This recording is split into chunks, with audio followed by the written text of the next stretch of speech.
লাগবে। শুনছি বৌমা নাকি ডাক্তারের কাছে যাবে। তুমি থাকো, আমি যাই। এই মহিলাটাকে নিয়ে আমি আর পারলাম না। সারাটা জীবন জ্বালিয়ে মারল না। আমি যাই, আমি দেখি ওইদিকে আবার বৌমার সাথে কোনো পেঁচাল পারে নাকি। না, আমি যাই ওইদিকে দেখি। সারা, ও সারা, কোথায় গেলে? আসছি। তাড়াতাড়ি করো, ডাক্তারের কাছে যেতে হবে তো। এত হইচই করছো কেন? আমার বুঝি তৈরি হতে সময় লাগবে না? জানো সারা, আমার মন বলছে আমাদের একটা ছেলে হবে। কি করে জানলে? আরে কোনো ঘটনা ঘটার আগে আমার মনে জানা হয়ে যায়। জন্ম মৃত্যু আল্লাহর হাতে, এটা কেউ গ্যারান্টি দিতে পারবে না। গ্যারান্টি ফ্যারান্টি আমি বুঝি না, আমার পুত্রই লাগবে। যদি মেয়ে হয়? ডাক্তারের কাছে যাব, সব পরিষ্কার হয়ে যাবে। কি বলছো? কিছুই তো বুঝলাম না। ডাক্তার বাবু যদি বলে মেয়ে হবে তাহলে আমরা রাখবো না। কি বলছো? ছেলে মেয়ের মধ্যে কি কোনো পার্থক্য আছে? তুমি টিভি দেখো না? তাছাড়া পাশের বাড়ির মিলি লেখাপড়া করে ডাক্তার হয়নি, আয়েশা মেয়ে হোক দেশের নাম উজ্জ্বল করেনি। তুই কি আমাকে জ্ঞান দিতে আসছিস? বুঝিস না পুত্র না হলে বংশটাই শেষ।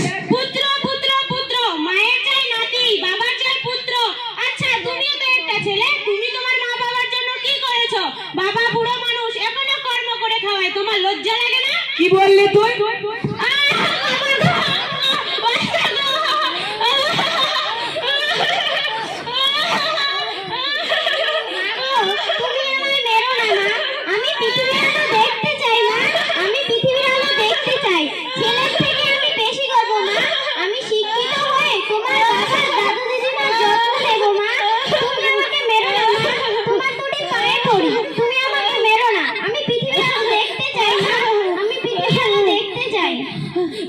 আমি এটা কি দেখলাম? তুই চিন্তা করিস না রে মা, আমার যতই কষ্ট হোক না কেন আমি তোকে মরতে দেব না, আমি তোকে মরতে দেব না।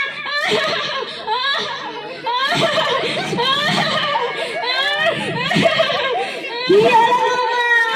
এ কি অবস্থা? কান্না করছো কেন? বাবা আমাকে বাঁচাও, বাবা আমাকে বাঁচাও। আচ্ছা বাবা, আপনি বলেন তো আমি কি ইচ্ছা করে পুত্র সন্তান দিতে পারবো? তোমার শাশুড়ি আর তোমার স্বামী একজোট হয়েছে, ওদের কথা শুনে কোনো খারাপ কাজ করো না মা, কোনো খারাপ কাজ করো না। বাবা আমার জন্য দোয়া করবেন, আমি যেন এই যুদ্ধ জয়লাভ করতে পারি। আমার দোয়া সবসময় তোমার পাশে আছে মা। এখন চলো, তোমার শরীরের প্রতি যত্ন নেওয়া দরকার। আমি আর সহ্য করতে পারছি না বাবা, আমি আর সহ্য করতে পারছি না। চলো চলো, তোমাকে আবার ডাক্তারের কাছে যেতে হবে। আল্লাহ আছে মা, তোমার কেউ ক্ষতি করতে পারবে না। চলো মা চলো। ও বেটা, বেটা রে। আসি মা। বৌমা কোথায়? দেখছি না যে। তাড়াতাড়ি ডাক্তারের কাছে নিয়ে যা, আর আমাকে একটা সুসংবাদ দে। আর শোন, যেই কথাটা বলেছিলাম। কোন কথাটা মা? ডাক্তার বাবুকে বলবি ভালো করে পরীক্ষা নিরীক্ষা করাতে। যদি বলে মেয়ে হবে, এই নে টাকা, জায়গাটা পরিষ্কার করে দিবি। সারা যদি রাজি না হয় মা? সারার কথা তোকে শুনতে হবে না, জানিস না তুই বাচ্চার বাবা, তোর কথাই শেষ কথা হবে। বৌমা কোথায়? ও বৌমা। আসছি, আমার জন্য দোয়া করবেন মা। দোয়া করি যেন পুত্র হয়। আর শোন নাসিম, যেমন যেমন বলেছিলাম ঠিক তেমন করবি। চলো সারা, এবার আমরা ডাক্তারের কাছে যাই। এ আল্লাহ, তুমি আমার নাসিমের দিকে দেখো, যেন আমাদের বংশের একটা বাতি জ্বলে। কি গো নাসিমের মা, তারা ডাক্তারের কাছে গেল? হ্যাঁ, কিন্তু তার আব্বা আমার কাছে মোটেই ভালো লাগলো না। না, এই বেটি তো মনে হয় রাজি হবে না। কি রাজি হবে না? তোমাকে শুনিয়ে লাভ নেই। বৌমা ছেলেকে বলে দিয়েছি, যদি ছেলে হয়, যদি মেয়ে হয় জানতে পারে তাহলে শেষ করে দিতে। নাসিমের মা, তুমি এই বুড়ো বয়সে আমাদের জেলে ভরার বুদ্ধি করছো নাকি? এখন আন খুবই করা। বাদ দাও তোমার আইন, আমাদের বংশের কথা আমরাই চিন্তা করব। সরকার টরকার বাদ দাও, বংশ শেষ হয়ে যাবে। নাসিমের মা, আমার কাছে তোমার একটা অনুরোধ, তুমি এই ফাঁদে ছেলেটাকে ফেলে দিও না। তুমি আমাকে বোঝাতে এসো না, আমি তোমার থেকে কম বুঝি নাকি? যাও তুমি তোমার কাজে। যাই তো, একটা কথা বলে নাসিমের মা, তুমি এই ফাঁদটা করছো, শান্তি পাবে না, বলে দিলাম শান্তি পাবে না। আচ্ছা আপনারাই বলুন তো, একটা মেয়ে হলে তাকে নিজের বাড়িতে খেয়ে দিয়ে বড় করে বিয়ে দাও, বিয়েকে খাওয়াও, বিয়ানকে খাওয়াও, বাপরে বাপ কত খরচ। আমি একটু এগিয়ে যাই, দেখি কি খবর নিয়ে এলো। ছেলে হলে তো ভালো, না হলে সারা যে কি করব মাথা দাদা ঠিক নেই।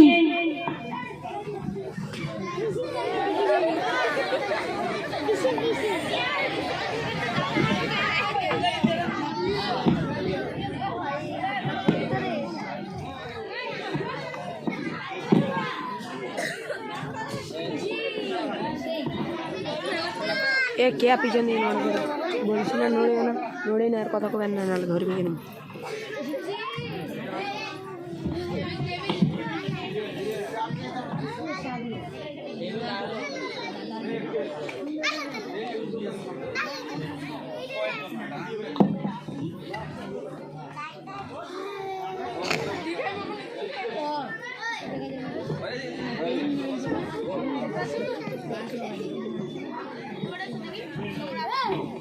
সারা খাতুন, কে সারা খাতুন, ভিতরে আসুন।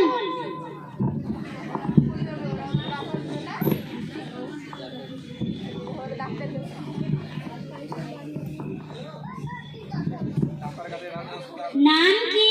সারা খাতুন। বয়স কত? 18। স্বামীর নাম? নাসিম রেজা। আপনার সমস্যা কি? ম্যাডাম, আমার শরীরটা না কেমন কেমন যেন করে। ওই হাতটা দেখি।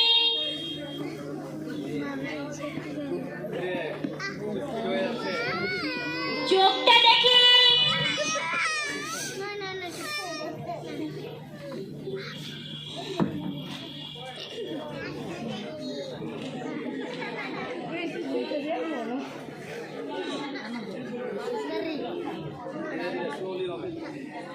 জোরে জোরে জোরে শ্বাস নাও মা।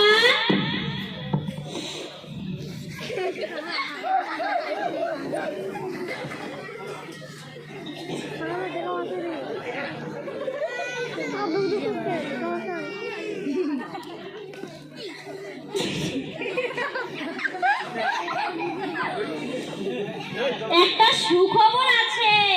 কি সুখবর ডাক্তার বাবু? এখন তো কত রকমের যন্ত্রপাতি বের হচ্ছে, একটু পরীক্ষা করে দেখেন না, ছেলে হবে না মেয়ে হবে। এটা তো আল্লাহর কাজ। তাছাড়া ছেলে আর মেয়ের মধ্যে পার্থক্য কোথায়? কি ব্যাপার সারা খাতুন, আপনি কিছু বলছেন না যে? না না না না না, কিছুই না। আপনি কি কিছু চিন্তা করছেন? না মানে আমার শাশুড়ি। বুঝেছি, ছেলের কথা বলে তাই না? শুনুন নাসিম বাবু, ছেলে আর মেয়ের মধ্যে পার্থক্য কোথায়?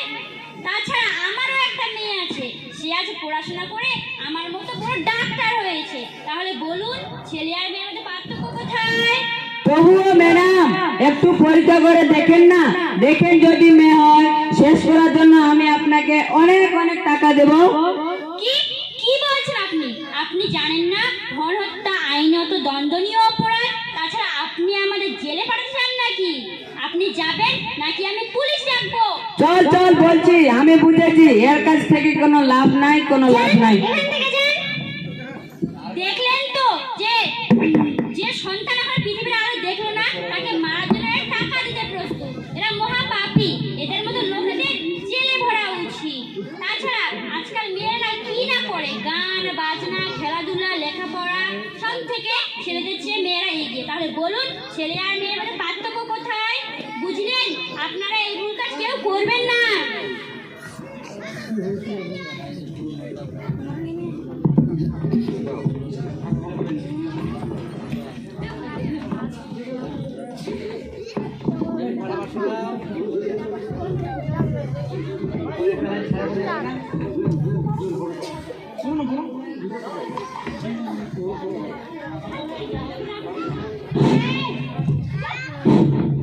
হয়েছিল 18 বছর পরে, আমরা এবার সেটাই দেখব।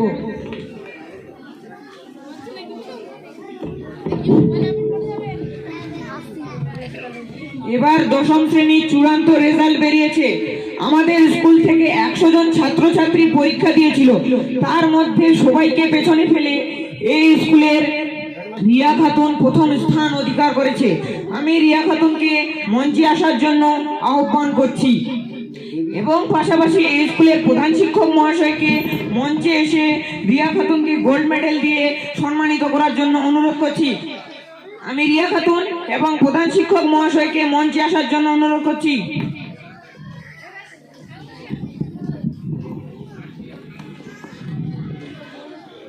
এবার আমি রিয়া খাতুনকে অনুরোধ করব, তোমার এই সাফল্যের পিছনে এতদিন ধরে যারা ছিল তাদের জন্য সংক্ষেপে কিছু বলার। প্রধান শিক্ষক মহাশয়, শ্রদ্ধেয় বিদ্যালয়ের শিক্ষক শিক্ষিকা এবং অভিভাবক বন্ধু বান্ধব এবং আমার ছোট ছোট ভাই বোনদের সালাম জানাচ্ছি। আজ আমার এই সাফল্যের পিছনে সব থেকে বেশি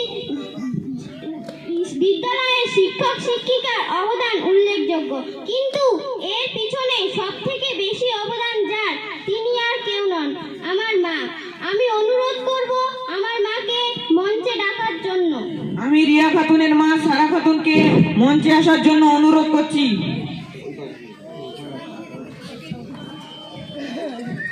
সারা খাতুনের জন্য জোরে একটা হাততালি হোক। এবার আমি প্রধান শিক্ষক মহাশয়কে অনুরোধ করব রিয়া সারা খাতুনকে বরণ করে নেবার জন্য।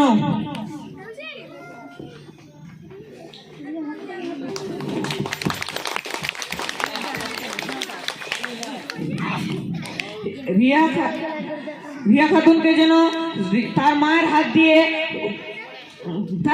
দিয়ে যেন গোল্ড মেডেল তুলে দেওয়া হয়।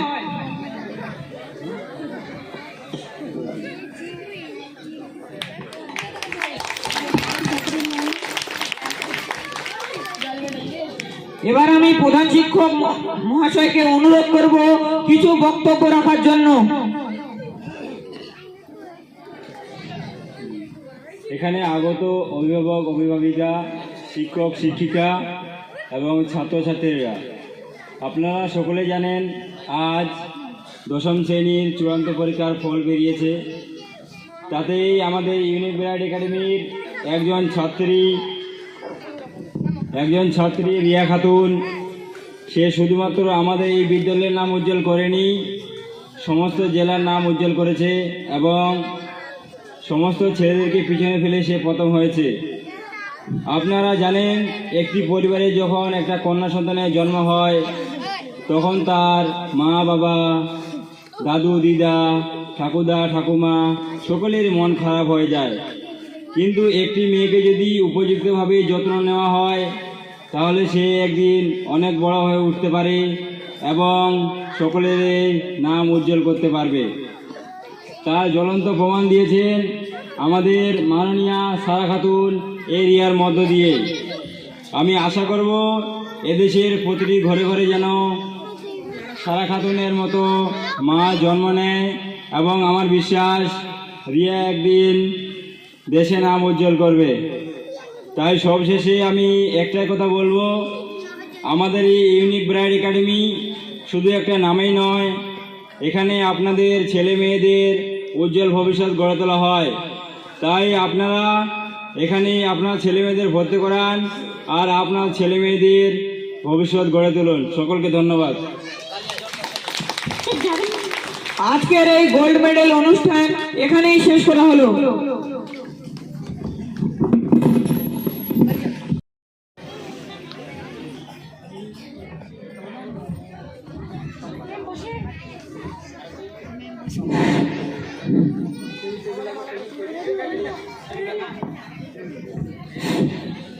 ডাক্তার বাবু, ও ডাক্তার বাবু, ভেতরে আছেন?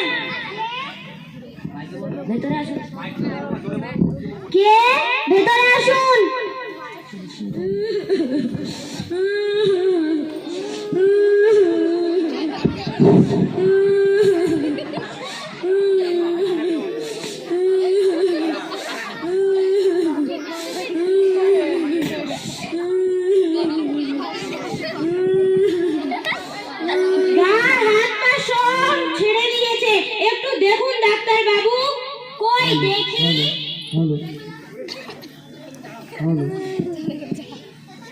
ও আল্লাহ, ওনার যে অবস্থা, এখনই 2 বোতল রক্ত লাগবে। এখন আপনাদের মধ্যে কে রক্ত দেবে? কি নাসিম বাবু, আপনি আপনার মাকে রক্ত দেবেন না? না না, আমি রক্ত দিব না। রক্ত দিলে যে আমার নিজের শরীর অসুস্থ হয়ে পড়বে। তাহলে যে আপনার মাকে বাঁচানো যাবে না? না বাঁচলে আমি কি করব? বয়স্ক হয়ে গেছে, মরবে তো। আপনি আমার রক্ত নিন ডাক্তারবাবু, তবু আমার ঠাকুমাকে বাঁচান। যত রক্ত লাগে আপনি আমার নিন, তবু আমার মাকে বাঁচান। আপনারা ওনাকে ভিতরে নিয়ে যান।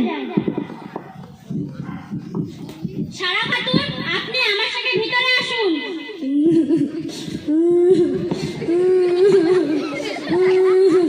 আল্লাহ, বৌমাটার বাঁচাও আল্লাহ, বৌমাটার বাঁচাও। বাবা, ও বাবা, আমি জানি মাকে বাঁচানো যাবে না। যারা রক্ত দিবে তারা অসুস্থ হয়ে পড়বে। আমি যাই। মমতা, তুমি আমাকে ছেড়ে যাও না মমতা, তুমি আমাকে ছেড়ে যাও না। তুমি যে ছেড়ে যাও বলতে, সে তোমার ছেড়ে চলে গেল। তোমার বৌমাকে তুমি দেখতে পেতে না, আর সে তোমাকে রক্তদান করছে।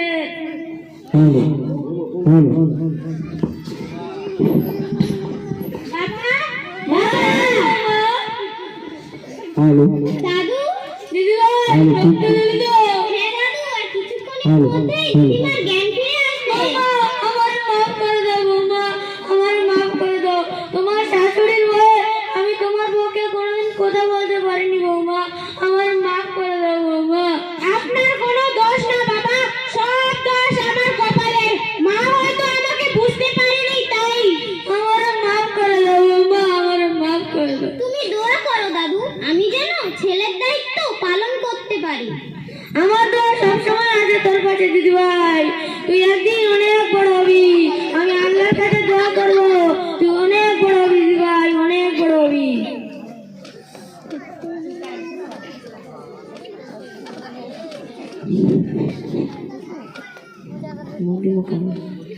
এই ওষুধগুলো ঠিকঠাক মতো এই ওষুধগুলো ঠিকঠাক মতো খাওয়াবেন। আজ যদি রিয়া ও সারা খাতুন সময় মতো রক্ত না দিতেন, তাহলে ওনাকে বাঁচানো যেত না। সাবধানে চলাফেরা করবেন, আমি চলি। মমতা, শুনলে তো? আজ তোমার বৌমা রিয়া খাতুন না থাকলে তোমাকে বাঁচানো যেত না, আর তোমার ছেলে ডাক্তারের কাছ থেকে চলে গেছে। তুমি আমাকে ক্ষমা করে দাও বৌমা, তুমি আমাকে মাফ করে দাও। আর রিয়া দিদি ভাই, তোর সাথে যে কতদিন ভালো ব্যবহার করিনি, ছেলে ছেলে করে, বংশের বাতি বাতি করে আমি যে অন্ধ হয়ে গিয়েছিলাম, এইসব আপনারা কেউ করবেন না। আজ আমি বুঝেছি ছেলের থেকে মেয়ে অনেক ভালো। মেয়েকে ছেলের মতো যত্ন করলে তারা ছেলের থেকে অনেক বড় হতে পারবে, আমার দিদি ভাইয়ের মতো হতে পারবে। তোমরা আমাদের ক্ষমা করে দাও বৌমা। আপনারা সবাই আমার রিয়ার জন্য দোয়া করবেন, সে যেন বড় হয়ে দেশের নাম উজ্জ্বল করতে পারে।